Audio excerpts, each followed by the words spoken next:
O trabalhador rural boia fria. Paulo Vitor Nazário Sermã. Resumo.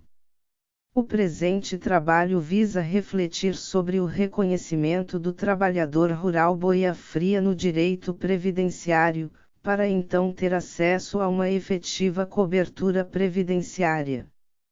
Para tanto, o presente estudo busca compreender a origem desses rurícolas, a evolução da proteção previdenciária, as confusões de enquadramento deste trabalhador ora empregado, ora segurado, ora contribuinte individual.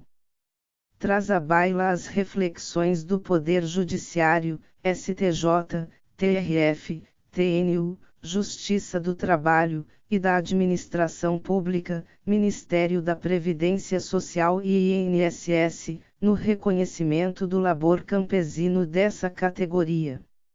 Reflete-se e critica-se cada um dos enquadramentos. Analisa-se a eficácia na inclusão social. Estuda-se a forma de identificar os trabalhadores rurais e os meios de prova. Introdução. Os trabalhadores rurais denominados boias frias originam-se dos trabalhadores escravos do Brasil. Na época em que o país era uma colônia portuguesa, os trabalhadores rurais eram obrigados a exercer trabalhos forçados, principalmente nas lavouras da cana-de-açúcar. Não tinham quaisquer direitos. Moravam em senzalas. Mal recebiam alimentos para sua subsistência. Vestiam-se com trapos. Com a promulgação da Lei Áurea em 1888, e sob influência do capitalismo inglês, os trabalhadores rurais passaram a exercer um trabalho não mais forçado nas propriedades rurais. Laboravam arduamente em troca de uma moradia, roupas e comida. Berwanger bem traduz essa realidade. As lavouras de cana-de-açúcar, inicialmente, e de café, mais tarde, se desenvolveram graças à mão de obra dos escravos. Já no início do século XIX começou a introdução dos colonos europeus, em regime semiservil, sendo colocados em fazendas já organizadas em base escravagista, remunerados de acordo com a rentabilidade do trabalho escravo, isso depois de restituir as despesas que o proprietário tivera com a imigração. Em decorrência da imigração maciça dos trabalhadores europeus, muitos tornam-se assalariados. Moravam nas fazendas dos tradicionais barões do café, e algumas vezes formavam colônias nessas terras. Tinham pequenas lavouras próprias. Vendiam seus produtos, por vezes aos seus próprios empregadores. Insuficiente para garantir uma subsistência mínima, podia-se dizer que era uma escravidão mais atenuada. Desalentados pela subnutrição e condições sub-humanas em que se encontravam, viram na industrialização nas grandes cidades parte dos trabalhadores rurais uma esperança de uma vida melhor e migraram para as diversas regiões do país. Alguns superlotaram as favelas nas grandes cidades urbanas atrás do sonho do emprego e do salário mínimo. Outros viraram seringueiros na região norte. Muitos buscaram fazendas que lhes acolhessem e garantissem condições melhores, pelo menos mínimas de subsistência. Buscavam um recanto para morar sob o jugo de grandes latifundiários, seguindo o sonho de ter sua pequena lavoura. Mas, no máximo, tinham um canto para plantar em troca da extensa jornada diária de trabalho. Outros nem isso tinham, e moravam de favor em igrejas e abrigos da comunidade local. Contudo, todos tinham em comum sempre mudar de local, atrás de trabalho e, com sorte, um canto melhor para morar. E ainda tem. Em razão de suas vidas lhes proporcionarem momentos ora urbanos e ora rurais, ora empregados rurais ora produtores, os boias-frias passam a ter as suas identidades perdidas. Não são nem urbanos, nem rurais. Segundo Risk, a mescla dessas duas dimensões produziu uma perda de qualidade de vida nas suas relações sociais e condições de trabalho. A procura pelo trabalho onde quer que ele se apresente, não lhe permite estabelecer vínculos afetivos duradouros, apenas uma relação superficial de troca, baseada em sua força de trabalho e o dinheiro que a remunera. Carregavam, e ainda carregam, o estigma de ser um agente ninguém. Sem identidade. Sem propriedade. Sem domicílio. Sem bens. Sem condições de esquentar suas comidas, boias frias. O trabalhador boia fria ainda hoje vive em condições desumanas, degradantes. Segundo Stopa, tais situações, ainda identificadas em uma sociedade marcada por alto emprego de tecnologia, no auge da comunicação em rede, tornam ainda mais assustador o reconhecimento da realidade de cidadãos que não têm acesso à água potável, não podem ir ao banheiro para exercer necessidades que o próprio corpo impõe, ou se proteger adequadamente para evitar que acidentes os deixem inúteis para o mercado de trabalho, seja total ou parcialmente. Odiernamente, as condições do trabalho diário de um boia-fria são péssimas. Além de árduas.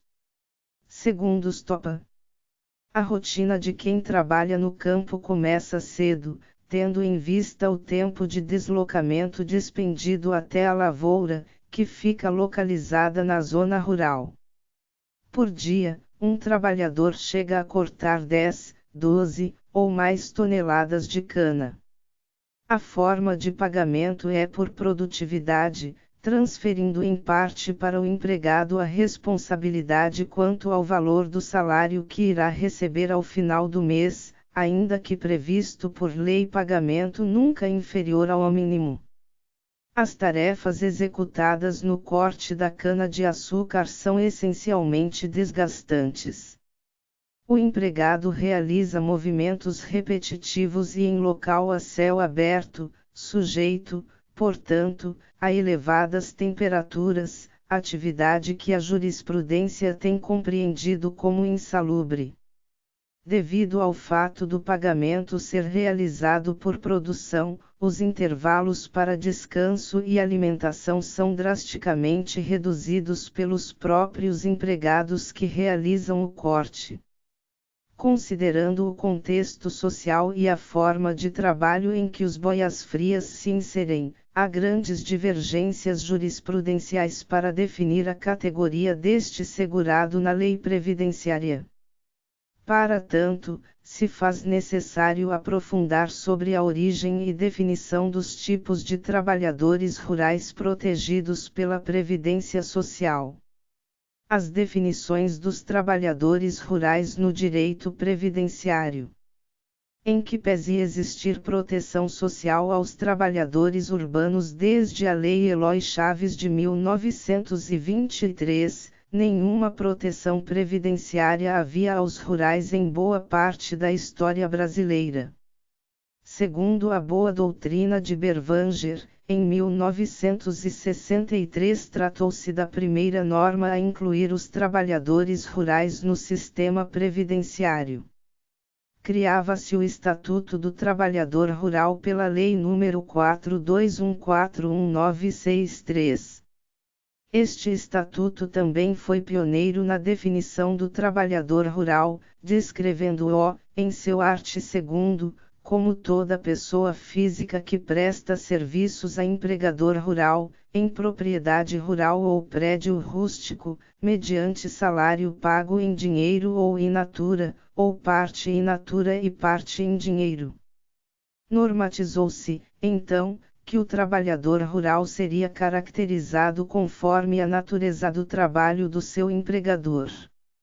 Sendo o empregador um rural, o trabalhador também o seria. Inclusive, Nesse contexto, o Supremo Tribunal Federal (STF) sumulou, sob o N. 196, o seguinte enunciado: ainda que exerça atividade rural, o empregado de empresa industrial ou ponto comercial é classificado de acordo com a categoria do empregador. Berwanger também ensina que foi a Lei Complementar nº Novembro de 1971 que efetivou a inclusão dos trabalhadores rurais na cobertura previdenciária. Esta norma, por sua vez, criou o Plano de Assistência ao Trabalhador Rural, ProRural. O FUNRural tornou-se em autarquia. E manteve-se o financiamento do programa mediante alíquota incidente sobre a comercialização da produção rural. Frisa-se que, naquela época, inexistia contribuição direta dos trabalhadores rurais. Lei Complementar nº Novembro de 1971 também amplia o conceito de trabalhador rural, em seu 1º do art. 3º, para a pessoa física que presta serviços de natureza rural a empregador, mediante remuneração de qualquer espécie. O produtor, proprietário ou não, que sem empregado, trabalhe na atividade rural, individualmente ou em regime de economia familiar, assim entendido o trabalho dos membros da família indispensável à própria subsistência e exercido em condições de mútua dependência e colaboração. Ressalta-se que ficou desenhado o conceito de empregado rural de acordo com a natureza rural dos serviços prestados, não somente de acordo com o tomador de serviços. Restou delineado o produtor rural que hoje conhecemos como segurado especial, agora coberto pelo manto previdenciário. Tais trabalhadores rurais passam a ter direito, agora de forma eficaz, a prestações previdenciárias como serviço de saúde, aposentadoria por invalidez, velhice, pensão por morte, dentre outras. É bem verdade que a aposentadoria por velhice e a pensão por morte eram no valor meio salário mínimo. Mas era um avanço. Anos após foi promulgada a Constituição da República de 1988. No caput do seu art. 7º, houve a normatização da igualdade de direitos sociais entre os trabalhadores urbanos e os rurais. Além disso, trouxe como um dos objetivos da Seguridade Social prestar com uniformidade os benefícios previdenciários entre os trabalhadores urbanos e rurais. Aliada ao princípio da solidariedade, a Constituição Cidadã teve o cuidado de proteger o produtor rural e seus cônjuges, que trabalhem em regime de economia familiar, garantindo o acesso à previdência social mediante a contribuição social decorrente da comercialização da produção rural. De forma clara e explícita reforça o caráter contributivo, a despeito do conceito nécio de que as prestações previdenciárias teriam natureza assistencial aos trabalhadores rurais. Com a publicação da Lei N. 8.213/91, e suas posteriores alterações, ficou definido o conceito de trabalhador rural em 5 tipos. Empregado, aquele que presta serviço de natureza rural à empresa, em caráter não eventual, sob sua subordinação e mediante remuneração, Lei 8.213/91. Art. 11. IA.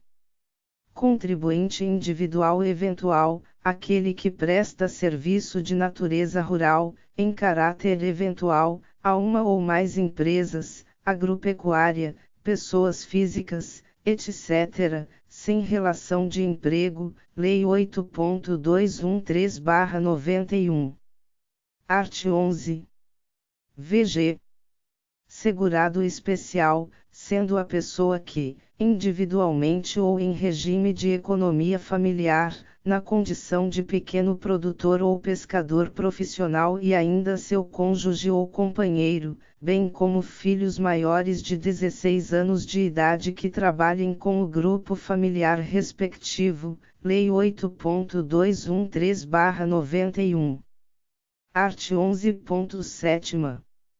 Contribuinte individual produtor rural pessoa física, a pessoa física, proprietária ou não, que explora a atividade agropecuária, a qualquer título, em caráter permanente ou temporário, em área superior a 4 módulos fiscais, ou, quando em área igual ou inferior a 4 módulos fiscais ou atividade pesqueira, com auxílio de empregados ou por intermédio de prepostos, ou ainda noutras hipóteses previstas, Lei 8.213/91.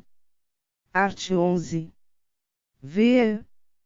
Trabalhador avulso, aquele que, sindicalizado ou não, presta serviço de natureza rural a diversas empresas, agropecuária, pessoas físicas, etc., sem vínculo empregatício, com a intermediação obrigatória do sindicato da categoria, assim considerados, o ensacador de café, cacau, sal e similares, Lei 8.213/91. Art. 11.6. Trabalho de natureza eventual e não eventual. A não eventualidade é a característica principal do segurado empregado, além da subordinação e da remuneração. Por outro lado, a eventualidade é a marca dos segurados contribuintes individuais autônomos. A norma previdenciária que regulamenta o conceito de eventualidade é o Decreto número 3.048/99, que assim dispõe no quarto de seu art. 11, entende-se por serviço prestado em caráter não eventual aquele relacionado direta ou indiretamente com as atividades normais da empresa. Observando o texto regulamentador, é possível depreender que o trabalho de natureza não eventual é aquele que corresponde às atividades típicas do empreendimento, atividades normais, atividade fim, ainda que exercido de forma direta ou indireta. Exemplifica-se numa padaria. Sabe-se que o padeiro, o balconista e o caixa são pessoas que exercem as atividades normais deste empreendimento. Portanto, são todos empregados. Por outro lado, a mesma padaria pode contratar um pintor para reparar as paredes e, nesse caso, tal trabalhador contratado não exerce as atividades normais da padaria. Caracteriza-se um trabalho de natureza eventual, sendo o pintor um contribuinte individual eventual. Na mesma linha, e com costumeiro rigor técnico, Barros Adosky. Pressuposto da não eventualidade traduz-se pela exigência de que os serviços sejam de natureza não eventual, isto é, necessários à atividade normal do empregador. Observe-se que o legislador não se utilizou do termo continuidade. Logo, mesmo que descontínuo, isto é, intermitente, o serviço executado pelo empregado poderá ser de natureza não eventual. Basta para isso que seja necessário ao desenvolvimento da atividade normal do empregador. Delgado aprofunda a definição. Ensina 4 teorias que explicam o conceito de eventualidade: teoria dos fins do empreendimento, teoria do evento, teoria da fixação jurídica e teoria da descontinuidade. A teoria dos fins do empreendimento, ou fins da empresa, é a mais adotada e prestigiada pelos doutrinadores, além de ser a mais fiel à citada lei previdenciária. Define-se como não eventual o trabalho realizado para cumprir os fins normais da empresa. A teoria do evento explica que o trabalhador eventual seria contratado em virtude de um determinado e específico fato, acontecimento ou evento, ensejador de certa obra ou serviço, durando apenas no evento esporádico ocorrido. Nessa situação, o trabalho eventual dependeria de um acontecimento incerto, casual, fortuito. Esta teoria, em seu sentido puro, não encontra fundamento de validade na lei previdenciária, por lecionar que a eventualidade estaria na contratação, na sua periodicidade, e não na natureza do trabalho. Já a teoria da fixação jurídica orienta o trabalhador eventual como aquele que não se fixa a uma fonte de trabalho, ao passo que o empregado se fixa a uma fonte de trabalho. Correlaciona a não eventualidade à possibilidade de fixação jurídica no trabalho. Esta teoria acaba por ser demasiadamente simplista ao definir como empregado aquele que possui uma relação jurídica estável com o empregador, e trabalhadores eventuais aqueles que são juridicamente instáveis. Por fim, a teoria da descontinuidade, aplicável tão somente aos empregados domésticos, traduz como eventual o trabalho descontínuo e interrupto com relação ao tomador enfocado, fracionado, com rupturas e espaçamentos temporais. Essa teoria é rechaçada pela Consolidação das Leis do Trabalho, CLT, pela doutrina e pela jurisprudência, sendo harmônica tão somente aos trabalhadores domésticos por força de lei.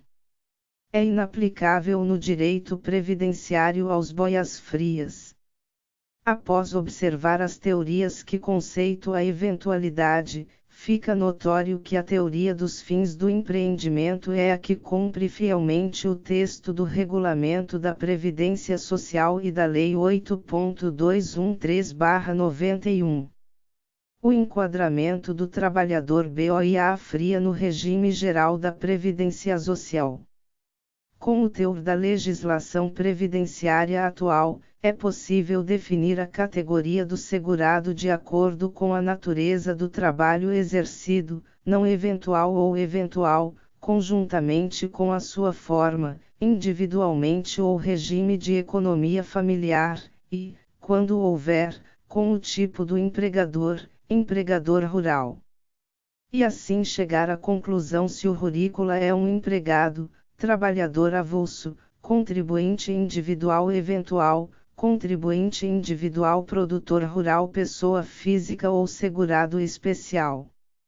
O STJ afirmou o entendimento de que o enquadramento da atividade do rurícola decorre, de forma preponderante, da atividade desenvolvida pelo próprio empregado, e não apenas pela categoria do empregador, nos termos do recurso especial número 1.133.662/P.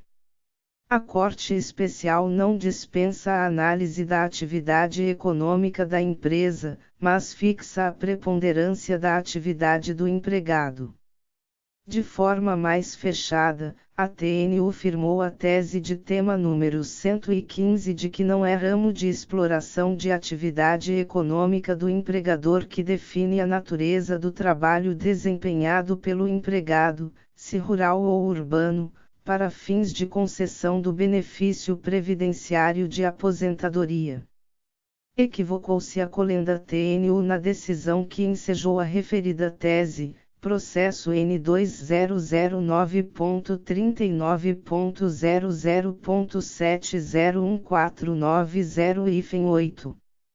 Não apenas porque afastou, por completo, a necessidade da observância da atividade econômica da empresa, ou por ter desconsiderado a súmula 196 do STF, ou ainda ter dado uma exegese desacertada da jurisprudência consolidada do STJ.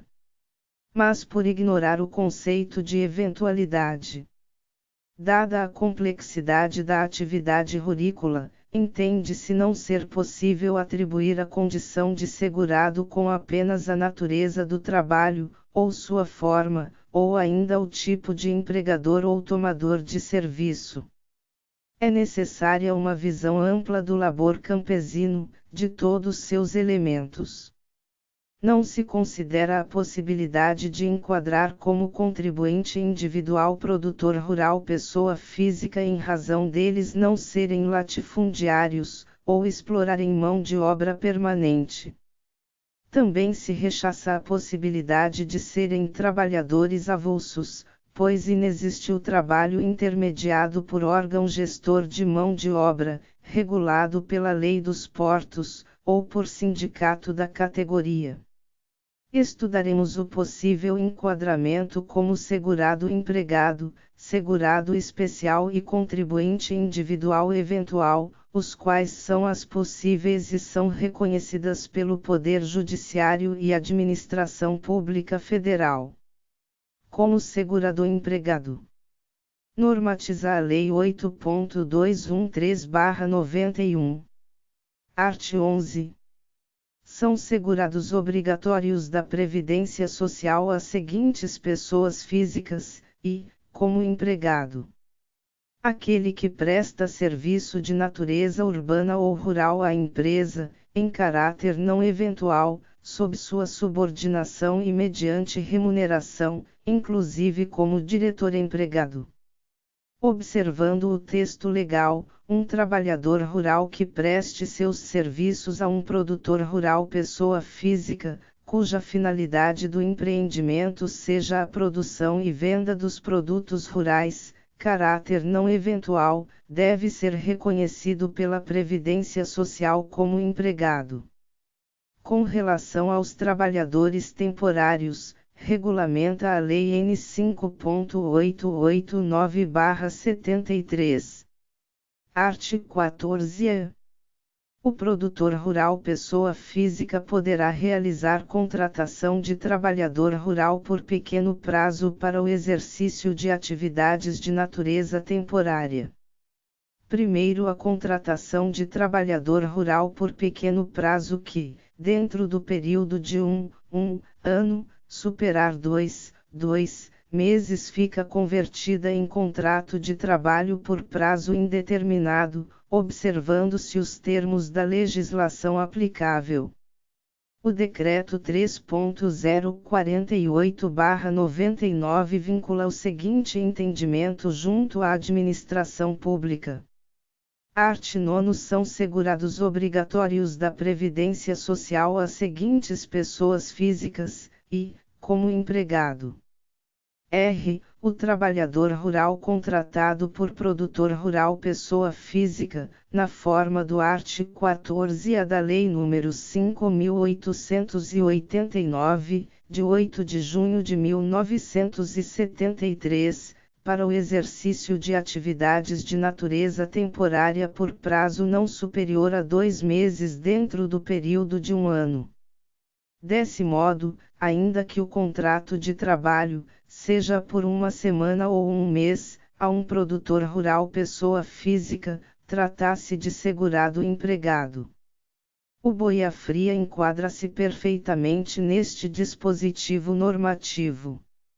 Frisa-se, ainda, que a Portaria MPS número 1702/2007, do antigo Ministério da Previdência Social, também caracteriza o boia fria como empregado.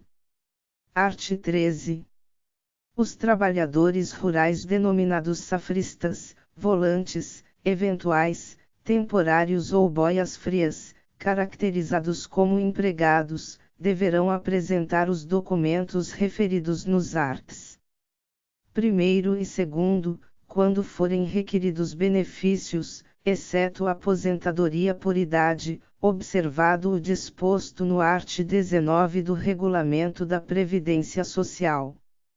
Ressalta-se, em tempo, que o próprio INSS assim dispõe na Orientação Interna INSS/DIRBEM número 17222007, em seu art. 42, a definição de empregado rural aquele que presta serviço de natureza rural, mesmo com o nome de volante ou diarista, por intermédio de agenciador ou não.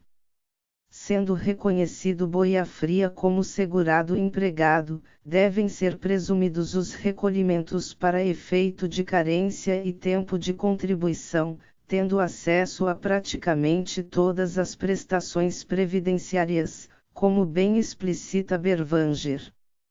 A bem da verdade, o legislador avançou ainda mais na proteção do direito aos empregados rurais. Observou que, na prática, o empregado rural é um subalterno do segurado especial, empregador rural. Com o agravante de não ter identidade própria, nem terras, subjugado a um trabalho praticamente escravo e de puríssima subsistência. Com isso, o legislador determinou, no art. 3º da Lei N. 11718-2008, que o empregado rural e o contribuinte individual eventual tivessem o direito à aposentadoria por idade no valor de um salário mínimo, e com o cômputo da carência considerado de forma ainda mais benéfica que o segurador especial. A Justiça Especializada do Trabalho é uníssona em reconhecer o boia-fria como segurado empregado. No TRT do Paraná, a jurisprudência é firme nesse sentido. TRT-PR 18012008 Trabalhador Rural. Atividade essencial. Inviabilidade de enquadramento como eventual. É despropositado. Pretender enquadrar como eventual o trabalhador rural que realiza tarefas essenciais à espécie de cultivo informada pelo réu. O trabalho eventual caracteriza-se pela descontinuidade da prestação laboral, pluralidade variável de tomadores de serviços, curta duração do trabalho prestado e, principalmente, pela natureza pontual da atividade a ser exercida, concernente a evento certo, determinado e episódico, ou seja, sem correspondência com os fins normais do empreendimento. Definir o trabalhador rural como eventual, o chamado volante ou boia-fria, ou não eventual exige que se atente para a atividade preponderante do empregador, já que o principal fator para a distinção é a essencialidade do trabalho para a atividade fim do réu. Se o empregador não prova que tenha alterado o ramo de cultivo para alguma categoria sazonal, a conclusão é de que precisou da mão de obra do autor de forma permanente e habitual. Recurso provido para reconhecer o vínculo de emprego e determinar o retorno dos autos à origem para julgamento dos demais pedidos.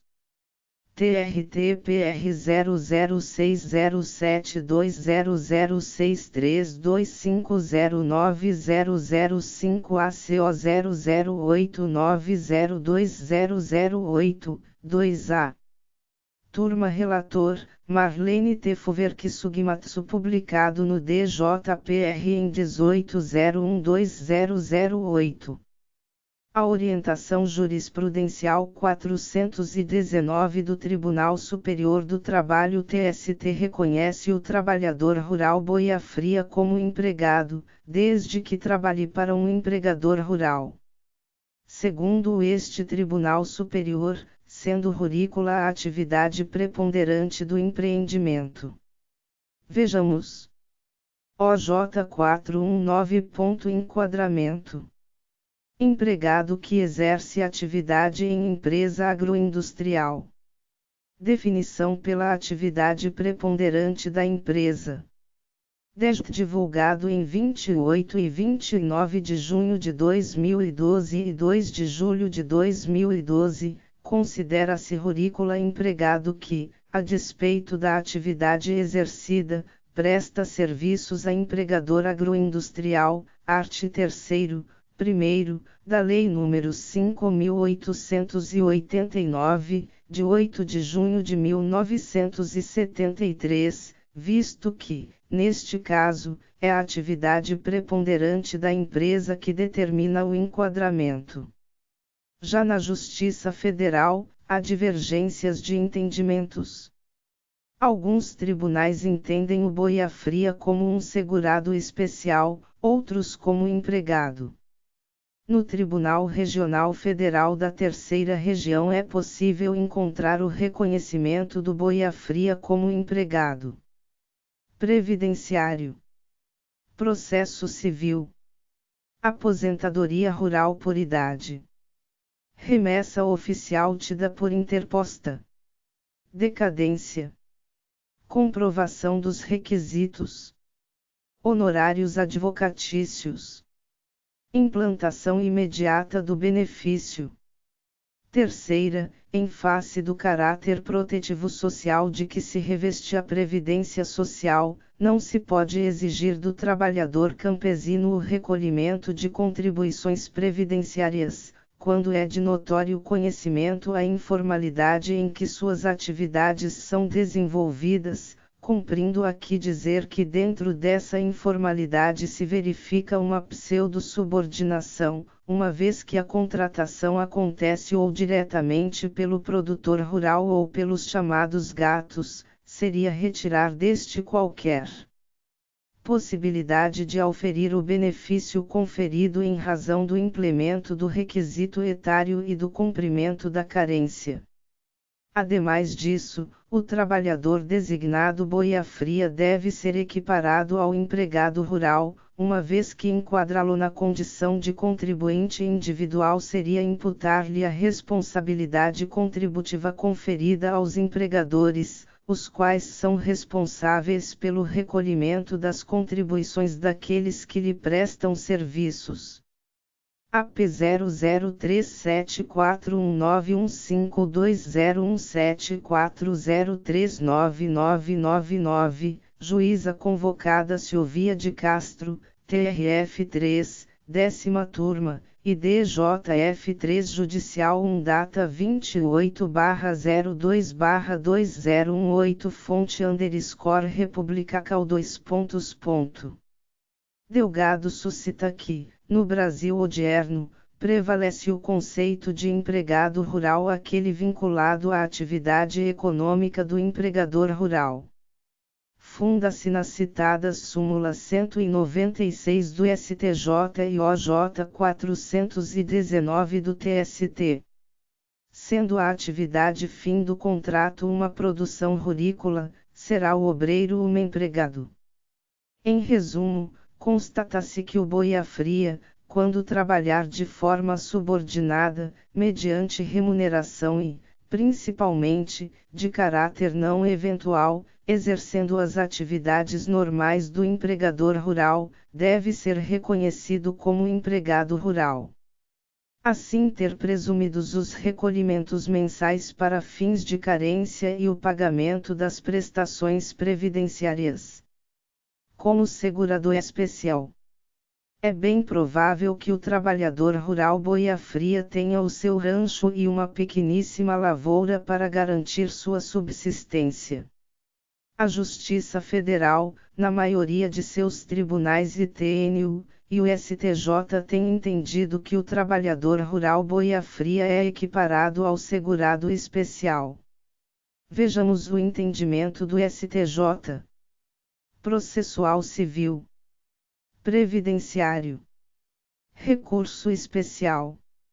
Aposentadoria rural por idade. Boia-fria. Equiparação à condição de segurado. Especial. Recurso especial não provido. 2. O entendimento do Superior Tribunal de Justiça é de que o trabalhador rural boia-fria, diarista ou volante, é equiparado ao segurado especial de que trata o inciso 7º do art. 11 da Lei N. 82131991, quanto aos requisitos necessários para a obtenção dos benefícios previdenciários. RESP 166753/RS, Rel. Ministro O.G. Fernandes, segunda turma, julgado em 7 de novembro de 2017, desde 14 de novembro de 2017, destaquei. No mesmo sentido, é a jurisprudência do Tribunal Regional Federal da 4ª Região. Previdenciário. Pensão por morte. Trabalhador boia fria. Consectários da sentença. Implantação do benefício. 2. O trabalhador rural boia fria, diarista, ou volante é equiparado ao segurado especial de que trata o inciso 7º do artigo 11 da Lei 82131991. AC 50023227120140470016, Marcelo de Nardi, TRF 4, Quinta Turma, D 10/02/2016. A Turma Nacional de Uniformização dos Juizados Especiais Federais também considera o boia fria como um segurado especial. Pedido de uniformização de interpretação de lei federal. Previdenciário. Benefício previdenciário por incapacidade laborativa. Qualidade de segurado especial, BOIA fria. Não comprovada. Reexame de matéria de fato. Incidente não conhecido. A hipótese dos autos é de incidência da orientação do enunciado N42, da súmula da jurisprudência da TNU. O acórdão recorrido aplicou o princípio do livre convencimento do magistrado diante das provas apresentadas e considerou que a parte autora não comprovou a qualidade de segurado especial, boia fria, durante o período de carência, de setembro de 2012 a agosto de 2013. 2. Incidente de uniformização não conhecido. Pedido 50574825201440470004, Fábio Cesar dos Santos Oliveira, Turma Nacional de Uniformização. Tal entendimento encontra boas justificativas. A primeira reside no fato de muitos boias frias, descendentes dos escravos, terem acesso a uma pequeníssima terra rural para trabalhar em sua subsistência. Isso justificaria sua condição de pequeno produtor rural, tal qual o segurado especial. No entanto, trabalham concomitantemente para terceiros, normalmente o proprietário da terra, auferindo renda, e tal fato, por si só, o descaracterizaria da condição de segurado especial nos termos do 9 graus do art. 11 e a linha B, do 10 da Lei N. 8.213/91. O segundo fundamento de equiparação decorre das próprias leis N. 8.213/91 e N. 11.718/08. O art. 143 da Lei 8.213/91, desde a sua redação original, equiparou o direito dos empregados rurais e contribuintes individuais eventuais aos segurados especiais no cômputo da carência, ou melhor, da isenção de carência. Do mesmo modo, o art. 3º da Lei 11.718/08. Ainda, o 1 graus do art. 48 da Lei 8.213/91 reduziu a idade para a aposentadoria ao segurado especial, empregado rural e contribuinte individual eventual. Essa similitude de regras legais acabam por equiparar o empregado rural ao segurado especial. Ademais, o inciso I do art. 11 da Lei 8.213/91, em nada dispõe sobre o trabalho rural temporário, do diarista. Isso trouxe, por muitas décadas, uma omissão legislativa que fez o Poder Judiciário aplicar, por analogia, o conceito de segurado especial ao boia fria. Todavia, com a publicação da Lei 11.718/2008, tal equiparação pode ser revista, uma vez que há sim normatização legal sobre o trabalho do diarista rural e seu enquadramento como empregado. Em outra distinção, vê-se que o segurado especial, tal qual o contribuinte individual, assume o risco da atividade explorando a atividade agropecuária. Segurado especial se submete a um trabalho árduo para ter seu lucro, pois é seu o risco. O boia-fria não assume o risco da atividade, pois é assalariado, e protegido pelas leis trabalhistas. Ao atribuir ao boia-fria o mesmo risco da atividade rural que o segurado especial, retira-se dele o direito à estabilidade decorrente do acidente de trabalho, pois não seria mais subordinado, e as indenizações trabalhistas. Em que pese todos os argumentos contrários ao reconhecimento do boia-fria como segurado especial, reconhece-se que tal enquadramento tem um ponto positivo de extrema importância. É o único que exerce o princípio constitucional de incluir, com efetividade, o trabalhador rural na Previdência Social brasileira, pois amplia sobremaneira a forma de comprovação e reconhecimento da atividade rurícola e acesso às prestações previdenciárias. Como segurado contribuinte individual eventual.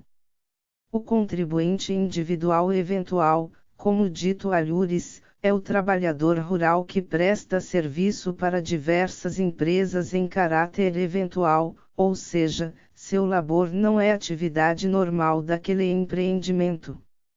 Exemplifica-se. Uma fábrica de sapatos tem como atividade fim produzir sapatos.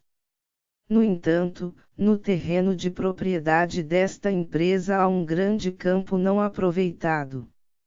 O empresário, em sua legítima intenção de aumentar a receita da empresa, resolve plantar cana-de-açúcar naquele espaço. Para tanto, contrata trabalhadores rurais plantadores de cana. Como esses trabalhadores vão exercer uma atividade que não é normal daquele contratante, realizam um trabalho de natureza eventual. São os contratados contribuintes individuais eventuais. Assim, é difícil acontecer um trabalho de um contribuinte individual eventual rural a um produtor rural, seja pessoa física ou jurídica, tal qual um produtor rural bananeiro contratar um boia-fria para a colheita do café. O Instituto Nacional do Seguro Social INSS é o único órgão que admite, em larga escala, que o boia-fria seja considerado um contribuinte individual eventual. Exige do obreiro os recolhimentos mensais feitos por conta própria para lhes dar acesso às prestações previdenciárias. Tal equívoco decorre do fato da autarquia previdenciária mesclar a teoria dos fins do empreendimento com a teoria da descontinuidade, e adotou um posicionamento extra-legem, como demonstrou ao normatizar na orientação interna INSS/DIRBEM número 17220007, primeiro, in verbis, entende-se como não eventual o serviço prestado em caráter contínuo relacionado direta ou indiretamente com as atividades normais da empresa, na forma do 4º do art. 9 do RPS. Destaquei. O Instituto Previdenciário viola a literalidade do 1º do art. 14A da Lei N. 5.889/73 e do art. 9, inciso I, do Decreto N. 3.048/99. E para agravar, acaba sendo inconstitucional na medida em que exclui os trabalhadores rurais do acesso aos benefícios previdenciários e viola a literalidade do art. 2622 do Pacto de São José da Costa Rica, internalizado no direito brasileiro com status constitucional pelo Decreto 678/92, além de reduzir a eficácia dos direitos fundamentais. Nesse sentido, Carioca afirma que a tese defendida pela autarquia previdenciária busca a aplicação de um redutivo de proteção social incompatível com o contexto social, o que configurada retrocesso de proteção social. A tese de alteração do entendimento da jurisprudência pátria para o enquadramento dos boias-frias como segurados contribuintes individuais, desta forma, não possui legitimidade social, tendo em vista de que esbarra nos valores do princípio da proibição de retrocesso de proteção social. Metodologia a ser adotada para enquadramento do trabalhador rural e os meios de comprovação. Normatizou o INSS na orientação interna INSS/DIRBEM número 17222007, em seu artigo 42 alguns elementos importantes e muito bem fundamentados. Estabeleceu o conceito de prédio rústico. Estendeu o conceito de trabalhador rural àqueles que laborassem em perímetro urbano, desde que o trabalho fosse de natureza rural. Por fim, e com muito rigor técnico, conceituou a forma de observação quanto ao reconhecimento do trabalhador. No art. 42, diz o legislador administrativo. Quarto, deverá ser observada a forma de prestação do trabalho, não cabendo julgamento e caracterização do trabalhador rural pela denominação com que se apresenta, diarista, eventual, temporário, safrista ou safreiro, pois as denominações não retiram a condição de empregado rural quando observada a condição de não eventual. Acertado o posicionamento da autarquia previdenciária. É indispensável definir o trabalhador rural no direito previdenciário observando a forma de prestação do trabalho bem como as características do empregador. Deste modo, faz-se necessário instigar o trabalhador para verificar como funciona o seu labor rurícola. Buscar compreender onde o trabalhador mora. Destacam-se duas averiguações. Se trabalha como produtor rural, proprietário, parceiro, meeiro, arrendatário, comodatário, condômino, poceiro, etc. Ou pescador artesanal, sem embarcação ou com embarcação e qual embarcação. Se trabalha de forma subordinada a alguém. Descobrir se o tomador de serviços era uma pessoa física ou jurídica. Descobrir qual a finalidade do empreendimento do contratante.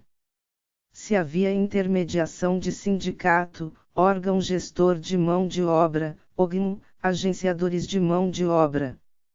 Com tais elementos, conhecendo a natureza do trabalho e do empregador, pode-se enquadrá-lo como segurado especial, contribuinte individual, produtor rural, pessoa física, empregado rural, contribuinte individual eventual ou trabalhador avulso.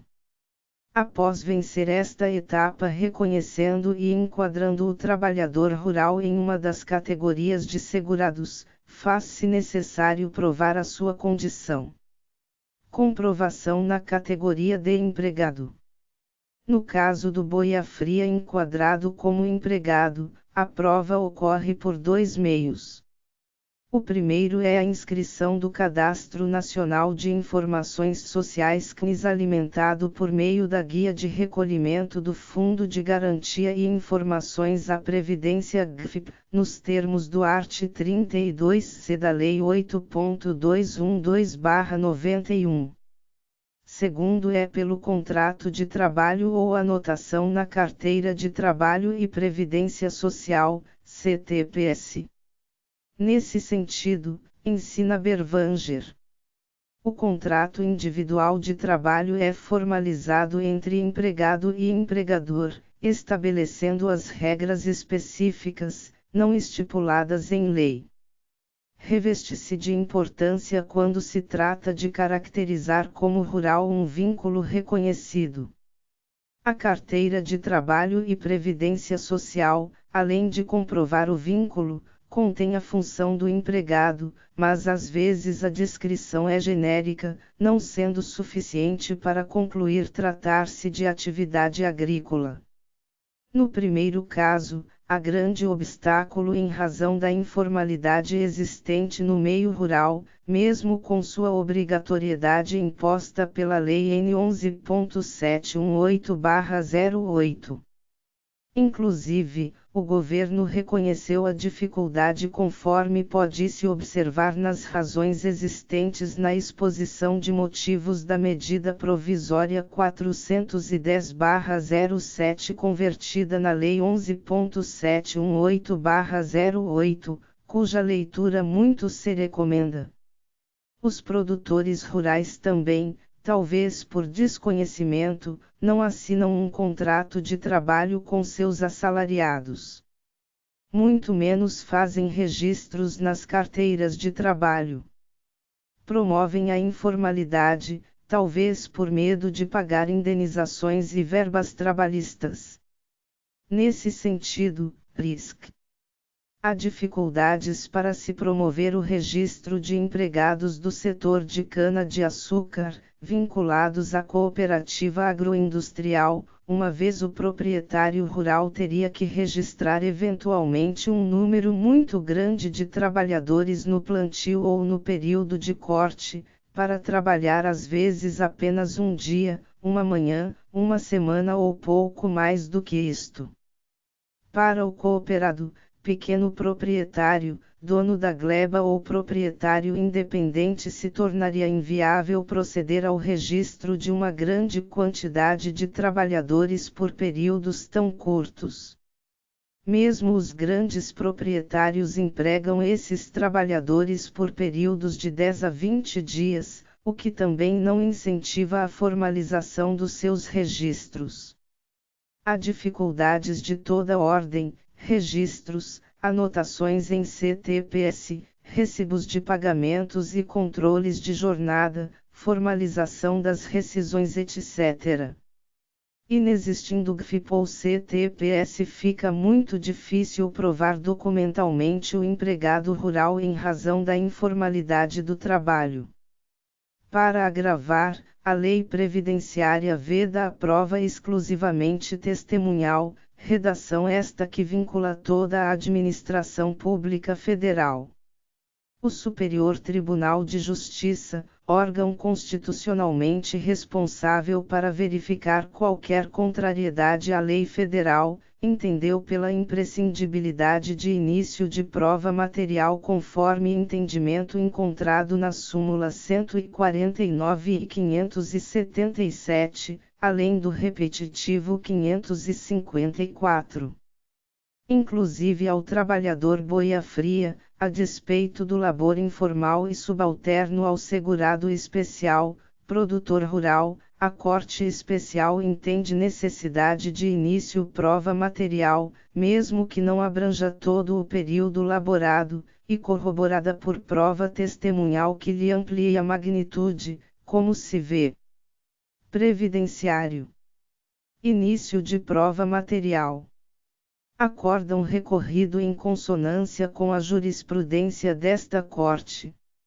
Sexta, e a jurisprudência desta Corte é firme no sentido de que a comprovação de atividade rural, exercida por segurado especial, pode ser feita com início de prova material, a qual pode ser corroborada por prova testemunhal que lhe amplie a magnitude, não sendo necessário que a prova material compreenda todo o período que se pretende provar. Oitava, analisando a específica questão formulada pela parte boia fria, o Tribunal sob o rito do art. 543-C entendeu que mesmo para eles, boias frias, é necessário a apresentação de início de prova material, a qual, como dito, deve ser contemporânea ao período que se pretende provar. Nesse sentido, RESP 13214993/PR, REL. Ministro Herman Benjamin, primeira sessão, julgado em 10 de outubro de 2012, desde 19 de dezembro de 2012. Nona, agravo interno improvido. Emen, Antarisp, agravo interno no agravo em recurso especial, 11509820117.01.343717, Francisco Falcão, segunda turma, DJE data 14/02/2018 DTPB. Comprovação na categoria de segurado especial. No caso de se reconhecer o trabalhador rural boia fria como segurado especial, há mais facilidade para se comprovar a condição rurícola. Como o segurado especial é o único trabalhador reconhecido pela lei que labora em regime de economia familiar, mediante mútua dependência e colaboração, amplia-se o poder comprobatório, uma vez que há a possibilidade de compartilhamento de documentos entre os membros do grupo familiar. Nessa esteira, leciona Berwanger.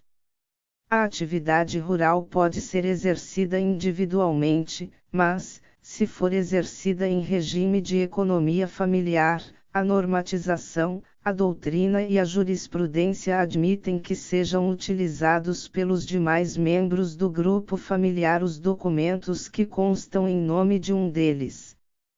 Para a comprovação da atividade rural do segurado especial, o art. 38A da Lei 8.213/91 determina como meio prioritário, e exclusivo a partir de 2023, o CNIS. Este cadastro do segurado especial no CNIS, de responsabilidade do Ministério da Economia, e não do INSS, é alimentado por informações oriundas de órgãos de todas as esferas da administração.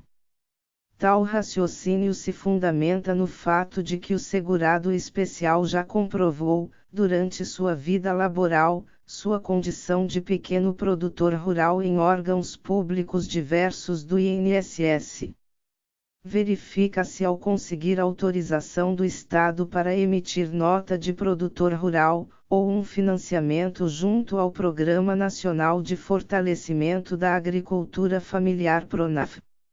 Em que pese sua já operacionalização, e dada sua exclusividade a partir de 2023, concomitantemente a outra forma de comprovação de atividade rurícola desta categoria de segurado, é a autodeclaração ratificada por entidades públicas credenciadas, do PRONAF e outros órgãos públicos.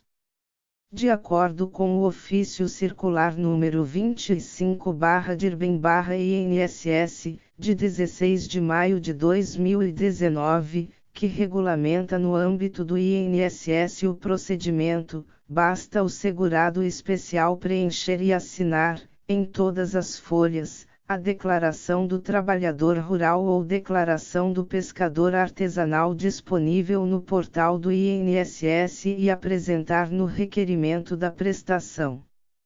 A Agência da Previdência Social APS efetuará consultas no CNIS e em bases governamentais. No CNIS, buscará verificar se a relação previdenciária urbana e rurícola, esta positiva ou negativa, bem como a existência de emissão de declaração de aptidão ao PRONAF, InfoDAP, Cadastro de Imóveis Rurais CAFIR, Registro Geral da Pesca, RGP, além de consultar se o requerente figura como sócio de alguma empresa ou equiparado. Já nas bases governamentais, constata-se efetuou recolhimento de contribuições previdenciárias como produtor rural pessoa física pela Divisão de Negócios Controle Financeiro de CFN, se é proprietário, titular de domínio útil ou possuidor pelo Sistema Nacional de Cadastro Rural SNCR, se é beneficiário da reforma agrária pelo Sistema de Informações de Projetos de Reforma Agrária, CIPRA, dentre outros que virão a surgir.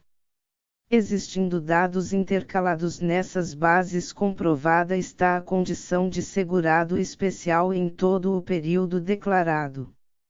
Nesse caso, são dispensáveis os documentos físicos elencados no art. 106 da Lei N. 8.213/91.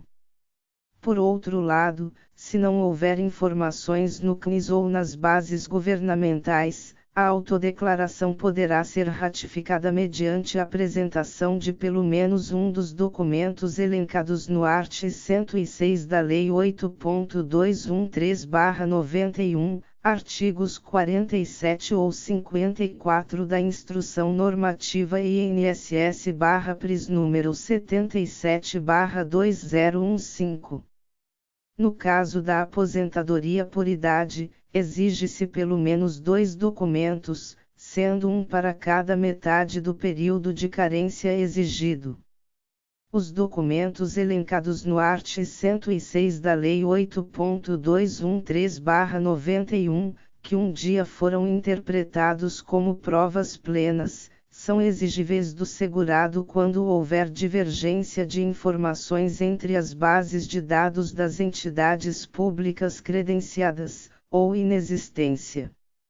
Dada a facilidade da comprovação administrativa da condição de segurado especial, em que basta a autodeclaração e um ou dois inícios de provas materiais contemporâneas, torna-se inviável a comprovação mediante prova testemunhal através da justificação administrativa, já que esta imprescinde de ao menos 3 testemunhas.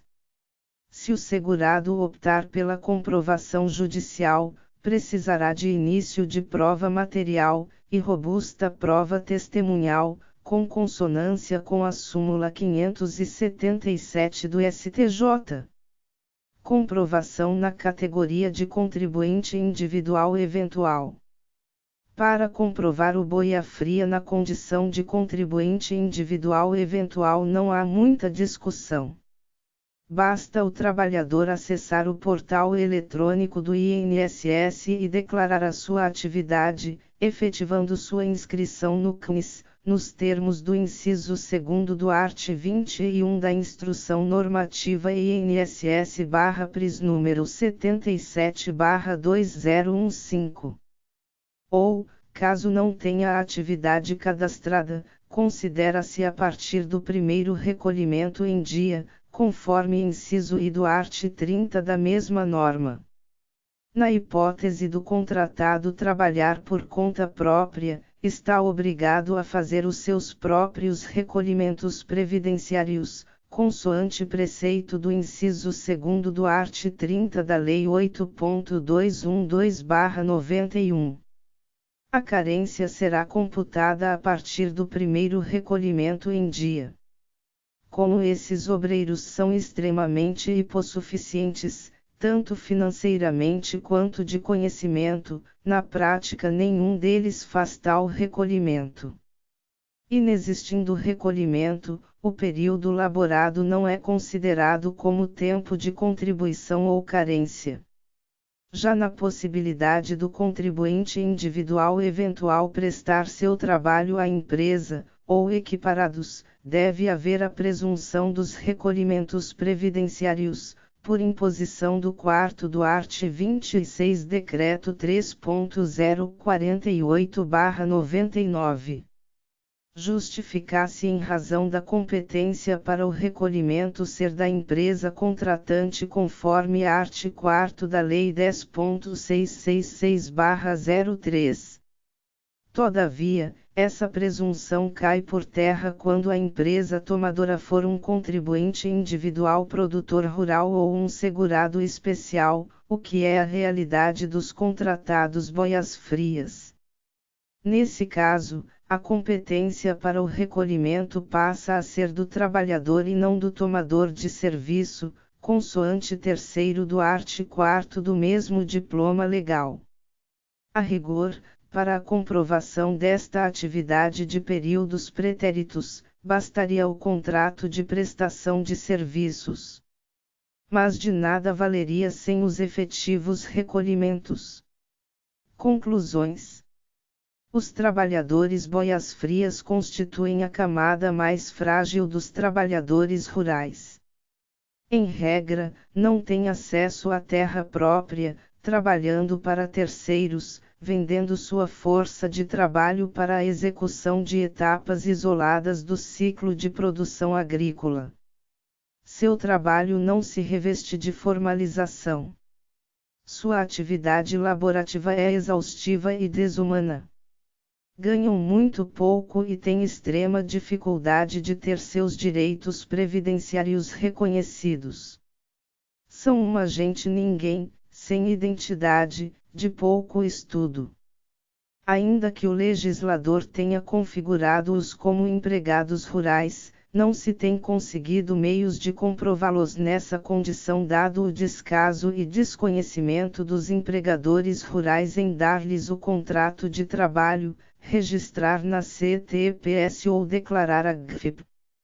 O Poder Judiciário encontrou um meio de salvá-los, equiparando-os aos segurados especiais.